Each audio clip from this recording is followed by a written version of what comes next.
आगे बढ़ेंगे और अब खबर ईरान इजरायल के बीच में चल रहे युद्ध से जुड़ी हुई है।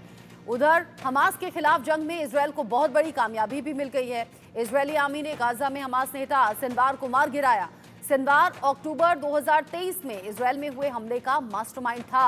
ये पूरी खबर क्या है और क्यों आईडीएफ कह रही है कि हमला करके हमने अपना हिसाब चुकता कर लिया, इस रिपोर्ट में देखिए।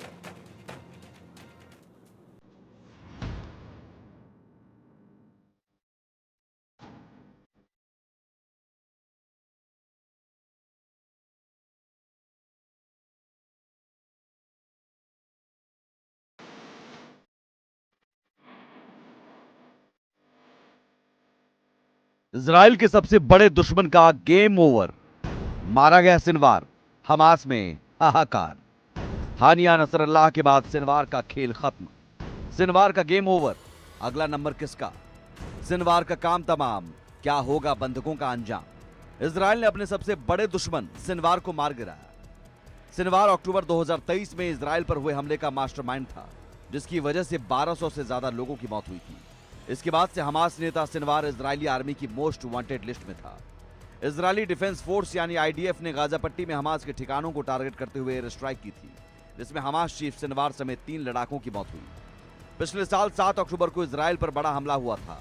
हमले के साथ साथ हमास ने 250 से ज्यादा लोगों को बंधक भी बना लिया। इसके बाद से ही आईडीएफ सिनवार को पकड़ने या मारने की फिराक में थी और अब इजराइल ने अपने सबसे बड़े दुश्मन को खत्म करने में कामयाबी हासिल की। सिनवार के मारे जाने के बाद इजरायली प्रधानमंत्री बेंजामिन नेतन्याहू का बड़ा बयान सामने आया है। उन्होंने कहा कि इजराइल ने उस व्यक्ति के साथ अपना हिसाब चुकता कर दिया है जिसने 7 अक्टूबर को इतिहास में हमारे लोगों के साथ सबसे भयानक नरसंहार को अंजाम दिया था। Gaza. Today, the mastermind of this day of sheer evil is no more. Yahya Sinwar is dead. He was killed in Rafah by the brave soldiers of the Israel Defense Forces. While this is not the end of the war in Gaza, it's the beginning of the end. Sinwar को कई नामों से जाना जाता था। उसे कोई Hamas का ओसामा बिन लादेन कहता था, तो कोई खान यूनिस का जल्लाद। इजराइल उसे आतंक का हिटलर कहता है। वो इतना क्रूर था कि हमास से गद्दारी और इजराइल से वफादारी के शक में फिलिस्तीनियों तक को तड़पा कर मारता रहा। वो बच्चों के साथ खुलेआम बंदूकों की नुमाइश करता था। सिनवार को चलता फिरता मरा हुआ आदमी तक बताया गया था। सिनवार का जन्म साल 1962 में साउथ गाजा के खान यूनिस में एक फिलिस्तीनी शरणार्थी शिविर में हुआ था। यही वजह है कि उसे खान यूनिस का कसाई भी कहा जाता था। वो खुलेआम कत्लेआम करने से नहीं चूकता। साल 1988 में इजरायली एजेंसियों ने सिनवार को गिरफ्तार किया था। उस वक्त सिनवार की उम्र 19 साल थी।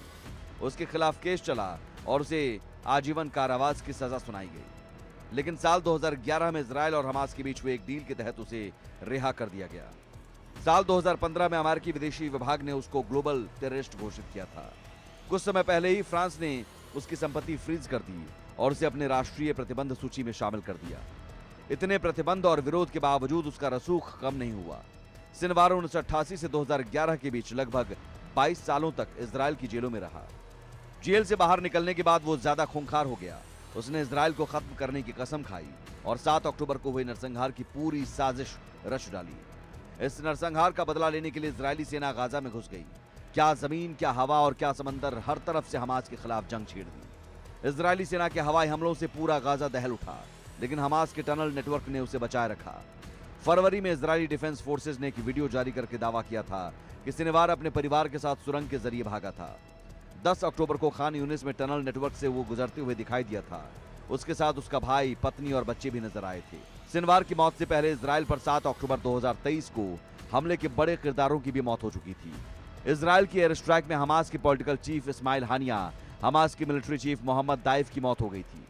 इसी साल 31 जुलाई में हमास के मिलिट्री चीफ इस्माइल हानिया ईरान के नए राष्ट्रपति के शपथ ग्रहण में शामिल होने तेहरान गए थे। समारोह के बाद हानिया तेहरान के अति सुरक्षा वाले सैन्य परिसर में रुके थे। रात में सोते समय उन्हें निशाना बनाया गया। हानिया की मौत के बाद हमास की टॉप लीडरशिप में सिर्फ सिनवार ही बचा था और अब सिनवार की मौत से फिलिस्तीनी संगठन हमास को एक और बड़ा झटका लगा है। तो वहीं इजराइल का दावा है कि उसने हमास से अपना बदला पूरा कर लिया है। Bureau report, India news.